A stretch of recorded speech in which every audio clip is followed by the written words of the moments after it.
The only time, before I go on to that, there have been absolutely no editorials on the Leveson inquiry, which I suppose it's expected, or one can see the reason for that, because it's not really on the agenda. The Indian newspapers and television channels do cover a lot of British news. For instance, the royal wedding was covered in great detail, but they're not very interested in the Leveson inquiry. At times the ears perk up, and that is when the name Murdoch is mentioned, because Murdoch is a recognizable figure in India. I think the newspapers and the news television channels have not put it on the news agenda, and I suspect, I have no strong evidence for this, but from my personal knowledge and from being from that industry, I suspect that there is a sense of defensiveness about ethics and standards in the Indian media, in the news media. So they don't want to, I suspect they don't want to have this very high on the news agenda, also because the news media in India have been under quite severe attack over the last 3 or 4 years, which I'll come to in the second part. There's another, I think another angle to this is that Murdoch, Rupert Murdoch himself, is not in the news space in India. Let me amend that. As of day after tomorrow, from the 1st of June, he will no longer be in the news space in India.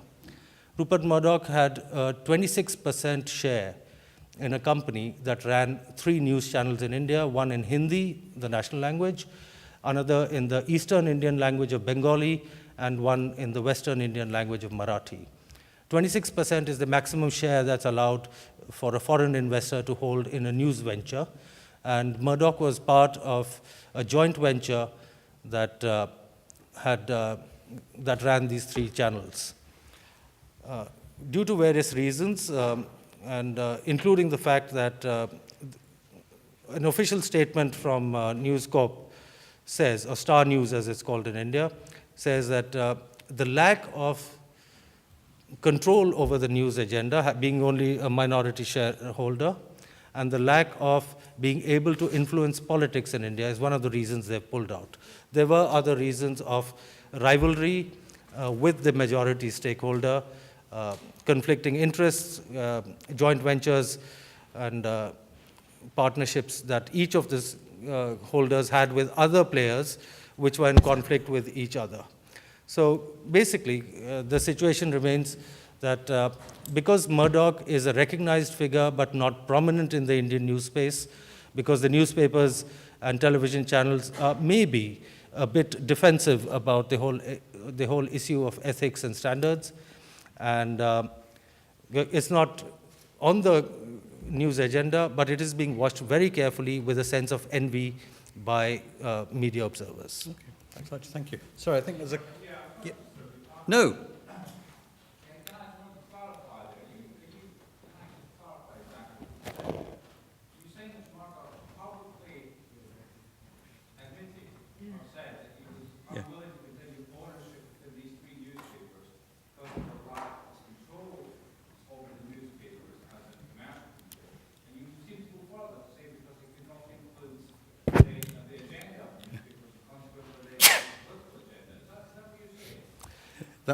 That was indeed what I understood, yes. Yes, except there were not newspapers, there were 3 television news channels in three languages. But was he actually saying that it was his inability to influence? Yes, that is, I don't have the exact words in front of me, right. But I can pull them out.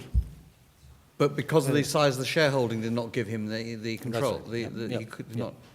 Did he not realise that to begin with? He did, but I think they were always hopeful that the limit for foreign investment would be raised as time went by. Just picking up on the point Anne made about the royal phone hacking, did that raise any interest at the time? No. I'm thinking both from areas with a very strong British influence, that's why I asked.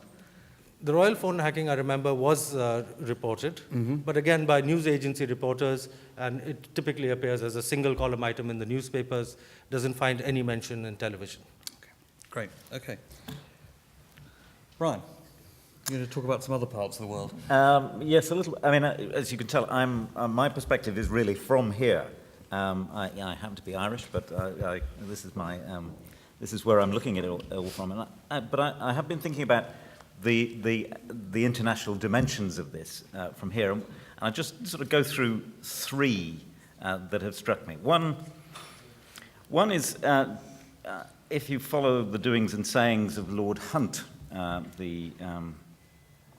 the last boss of the Press Complaints Commission, who is busy trying to set up a new press, I can't call it a regulator, but a successor to the PCC, should we say.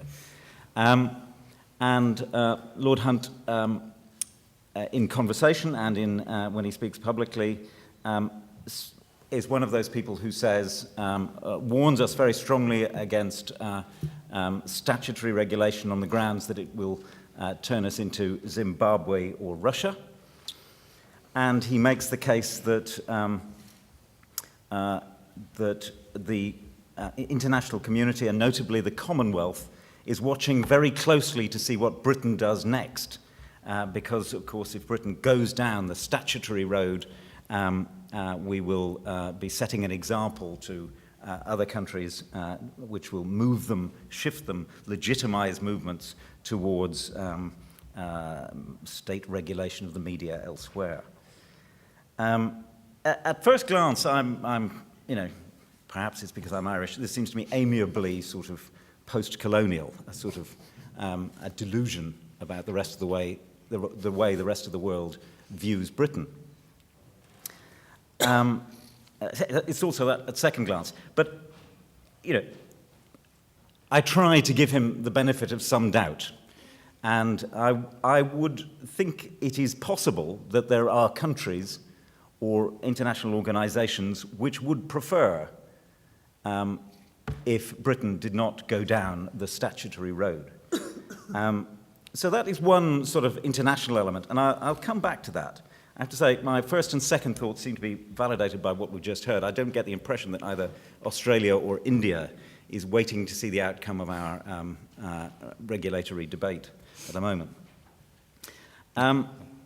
The second aspect of the sort of foreign experience is, and I'm not alone in this, I have given a great many interviews to foreign journalists who are very interested in doing that. I expect there are 10 or 15 people in this room who've given more, but there is a very active international interest, despite what your last, and it's true that I've never been interviewed by an Indian journalist, but South American, French, American, Australian, Spanish, Israeli, they come from all directions. Chinese. I have been twice on Chinese English language radio for 20 minutes at a time, thank you very much. I dread to think what it did to their listening figures.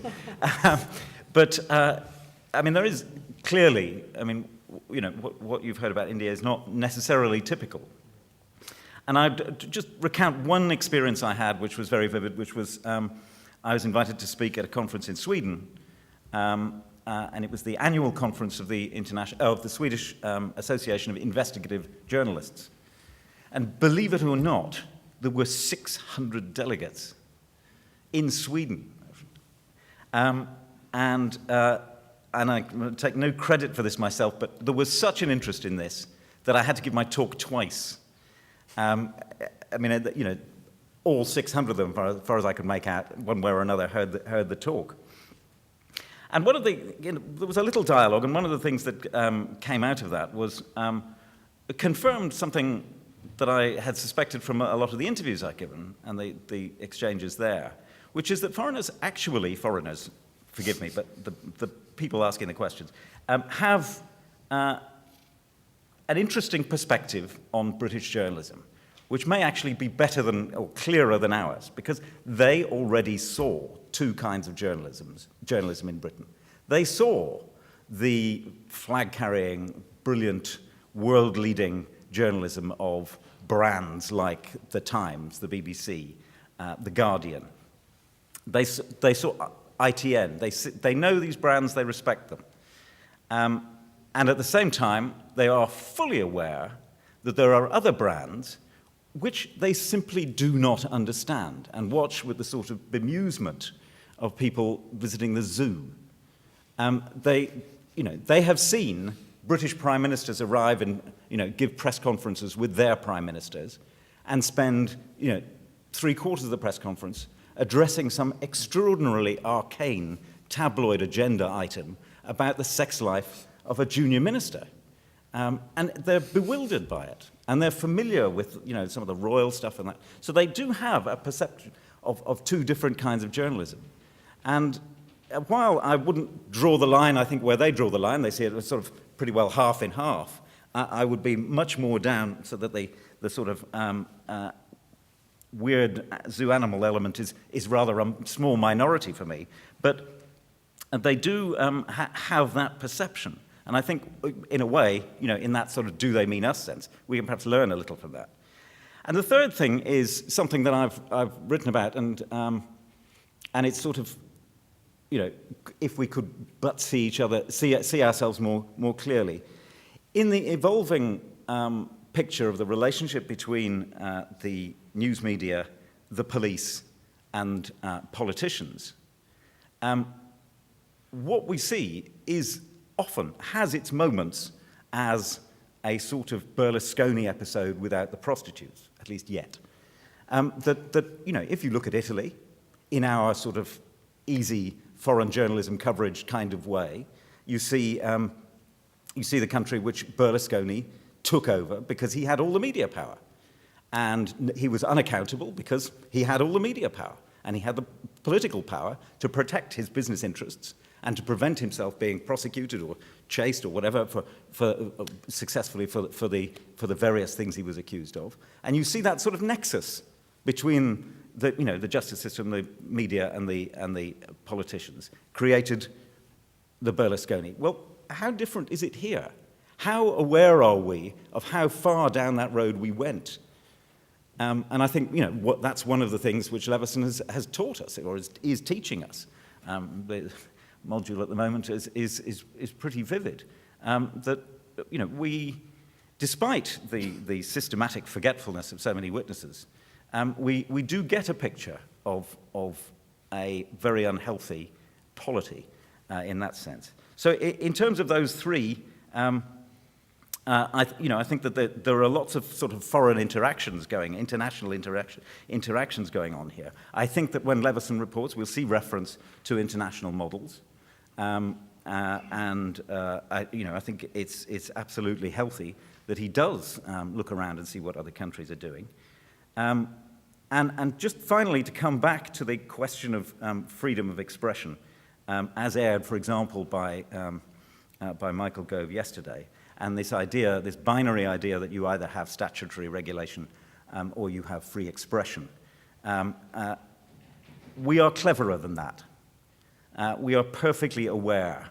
I don't know how Michael Gove explains it to himself when he looks in the mirror, but we are perfectly aware that there is some distance between the absolute loss of freedom of expression and the absolute freedom of the press to do whatever it likes, much as it seems to have been doing recently.